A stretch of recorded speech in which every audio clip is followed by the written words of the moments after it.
নমস্কার বন্ধুরা, আশা করি সকলে খুব ভালো আছো, সুস্থ আছো। আমিও ভালো আছি। প্রতিদিনের মতন আজকে একটা দারুণ স্বাদের পালং শাকের রেসিপি নিয়ে হাজির হয়ে গেছি। পালং শাক তো কম বেশি অনেকেই অনেক রকমভাবে খেয়েছো, তবে একবার এইভাবে বানিয়ে খেয়ে দেখতে পারো। এটা হচ্ছে পালং শাক ভাজা।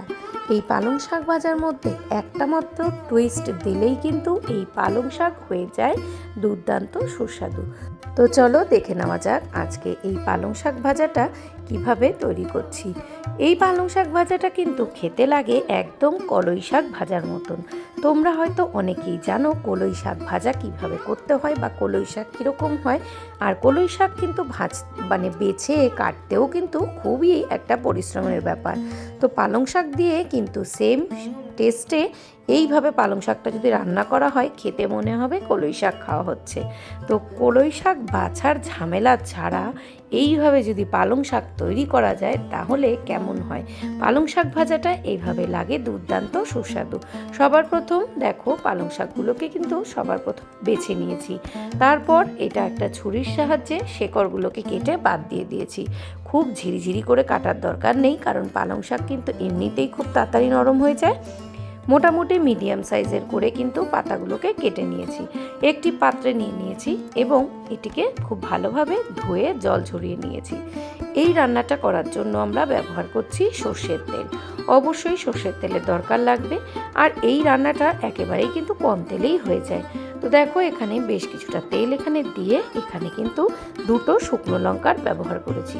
শুকনো লঙ্কাটা কয়েক সেকেন্ড সুন্দরভাবে একটু ভাজা হয়ে যাওয়ার পর এখানে আমরা দিয়ে দিচ্ছি সামান্য কালো জিরে। কালো জিরের ফোড়নটা তৈরি হয়ে যাওয়ার পর দিয়ে দিচ্ছি 1 চামচ মতন রাঁধুনি ফোড়ন। এই রাঁধুনি ফোড়ন দিলে এর গন্ধ আলাদাই একটা স্বাদ তৈরি হয়। তারপর দিচ্ছি 1 চামচ গ্রেট করে রাখা আদা। এই যে সম্পূর্ণ ফোড়নটা, এতেই কিন্তু এই স্বাদের টেস্ট কিন্তু দুর্দান্ত বাড়িয়ে দেবে।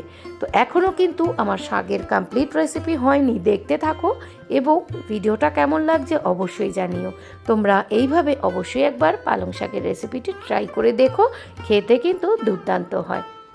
ভিডিওটি চলতে চলতে একটা ছোট্ট অনুরোধ, যারা আমার পরিবারের নতুন তাদেরকে জানাই অসংখ্য ভালোবাসা। যদি ভিডিওটা ভালো লেগে থাকে ভিডিওটাতে একটা লাইক করে পাশে থাকা বেল নোটিফিকেশান অন করে আমার পরিবারের বন্ধু হওয়ার অনুরোধ রইল।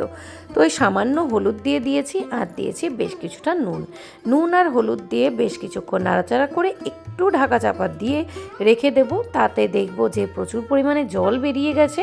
তারপর কিন্তু একটা মশলা, যে টুইস্ট আমি বললাম, সেটাই এবার তৈরি করে নেব।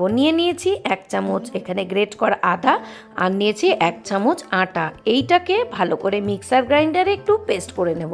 ততক্ষণে দেখো ঢাকাটা তুলতে বেশ কিছুটা জল আমাদের বেরিয়ে এসছে এবং গ্যাসের আঁচ বাড়িয়ে কিন্তু এবার জলটাকে শোকাতে হবে। এবং এখানে আমি দিয়ে দিয়েছি 2টো কাঁচা লঙ্কা। তোমরা তোমাদের ঝাল যেরকম তোমরা পছন্দ করো সেরকম আন্দাজেই দিও, কারণ এর আগে আমরা যেহেতু এখানে শুকনো লঙ্কা প্রয়োগ করেছি সেই জন্য কিন্তু আমাদের এখানে কাঁচা লঙ্কাটা বুঝেই দিতে হবে।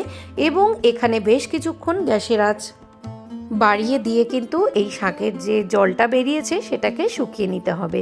বেশ কিছুটা জল শুকিয়ে গেলে এখানে দিয়ে দেবো সামান্য চিনি, স্বাদ অনুযায়ী নুন মিষ্টির ব্যালেন্সের জন্য। আর যে আটা আর আদাটা দিয়ে যে গোলাটা বা এটাকে বলে পিঠালি, তো সেইটা যখন দিয়ে দেবো এই শাকটা হয়ে যাবে আঠা আঠা ভাব। এটাকে আবার বলা যায় পিঠালি দেওয়া বা পিঠালি শাক। তোমরা এই শব্দটা কারা কারা জানো অবশ্যই কিন্তু কমেন্টের মাধ্যমে জানিও। তো দেখো এইভাবে বেশ কিছুক্ষণ নাড়াচাড়া করে কিন্তু গরম গরম সার্ভ করে নিয়েছি। গরম গরম ভাতের সাথে কিন্তু এই শাক খেতে লাগে দুর্দান্ত সুস্বাদু। তো কেমন লাগলো অবশ্যই কমেন্টের মাধ্যমে জানিও। ততক্ষণ পর্যন্ত সকলে ভালো থেকো, সুস্থ থেকো। আবারও আসবো পরবর্তীতে কোনো নতুন রেসিপির সাথে। আজকের মতো টাটা।